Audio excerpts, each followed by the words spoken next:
The 2025-2026 fiscal year budget set for reading on Thursday next week by Treasury CS John Mbadi is the largest ever read, amounting to 4.2 trillion shillings.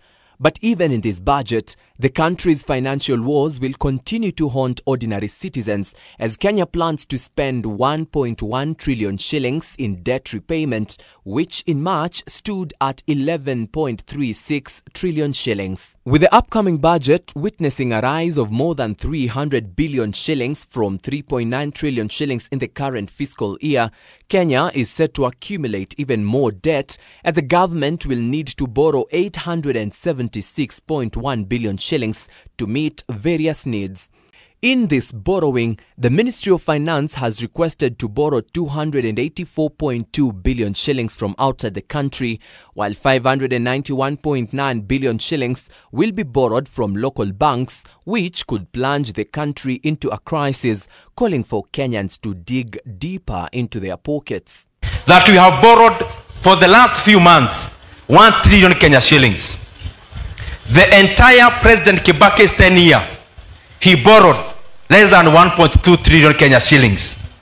It means we are borrowing in a few months what Kibaki borrowed in 10 years. Kiharu Member of Parliament Ndindi Nyoro now warns that if tough measures are not taken, Kenya will continue living in a cycle of borrowing and debt repayment, with the interest rising continually. This issue of debt, if we are not progressive enough and prudent enough as a country, in just a few months to come, we will see the ramifications.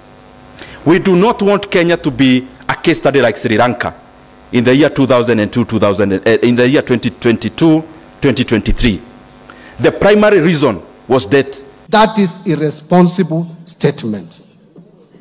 It is irresponsible, it can cause panic, and it should not come from someone who has chaired Budget and Appropriations Committee. However, the government appears to be turning a blind eye to the dangerous financial future of the country by accumulating even more debt. For example, recently it emerged that the Ministry of Finance was taking secret loans through the RMLF oil fund on top of a borrowed 62 billion shillings loan by government. As the finance bill progresses through public participation and parliamentary debate, it is essential that these inequities are highlighted and rectified. These debts have started to cause friction between Parliament and the Ministry of Finance. MPs are now questioning whether these debts are included in the country's total debt books, a situation that even left Ministry of Finance Principal Secretary unable to explain how this money was borrowed and used.